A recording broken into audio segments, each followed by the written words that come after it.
Who needs a studio with this backdrop, huh? Calves are feeling it. But you know, there have been 0 chemtrails in the sky in the last 2 weeks, and kind of ironic.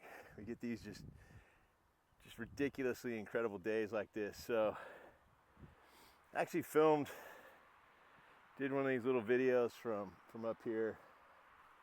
I think it went out last Friday, talking about alphabet soup and ITDR and CDR, and I apologize. That's the nerd military guy in me, and we speak in acronyms and language that just doesn't make sense to modern, just normal people. So surprisingly, got a lot of interest in that from a lot of folks who maybe aren't managed service providers. And so let me break it down what I'm talking about.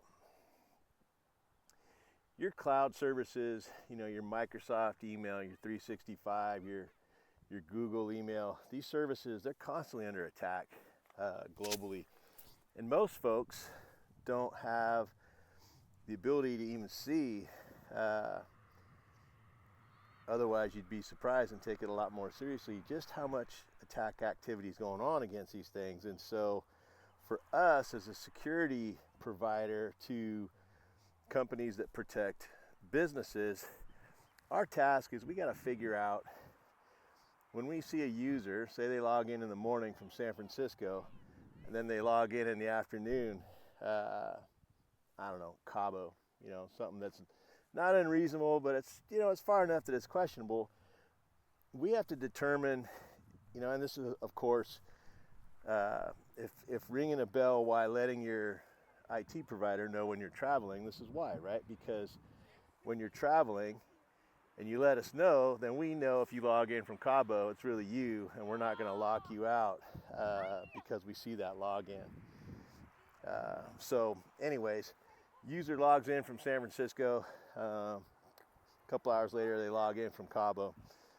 That's going to look like, you know, for me, someone who travels that, maybe not abnormal, but to a threat analyst who's just looking at logins, that might raise a question.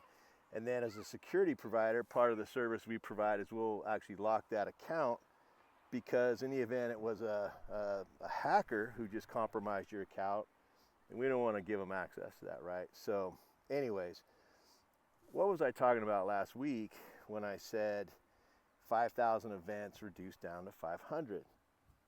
Well, simply put, you know, out of our base, and we handle hundreds of thousands of events daily, weekly. I mean, trust me. But what these 5,000 represent, family came up, awesome. Love seeing families out together, especially hiking, doing healthy stuff. But what these 5,000 events represented over that window was events where there's uncertainty, and where we have to then reach back to our partner and say, hey, this looks suspicious to us. What do you know? Is this sanctioned? Is this authorized? What's the deal? And sometimes we have to just lock the account, because it's like, you know what? We've got enough criteria that this looks as though it's probably, you know, not good. It's not sanctioned, so we got to lock that account. And what happens there is, if it is sanctioned, if it is the actual user, well, now their workday just got interrupted, right? So that's not helpful for anybody. See if I can put some distance over here. These kids are getting excited. I mean, look at this view. How could you not? But you know, we don't want to lock a user out, because now they can't work. So what this service is really does is we monitor logins against, you know, these cloud resources, and if something looks funny, then we have the ability to secure it, reset the password. You know, there's a whole series of actions we can take on behalf of our partners. So that's what that all was. And statistically, the solution we created took that effort that would normally get pushed to a partner and reduced it by 90%. How do we do that? AI, automation, Also, what we built just collects way more information, right? Say that, let's go back to that same example of San Francisco to Cabo. If we look and the Cabo login is the same machine, okay, cool. Now the likelihood that it's an unsanctioned login is just greatly reduced. However, if we look and it's a different machine, well, you know, again, that's introducing a layer of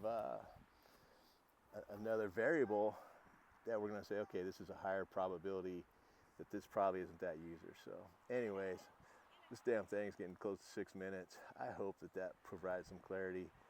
But yeah, beautiful evening. We'll see you.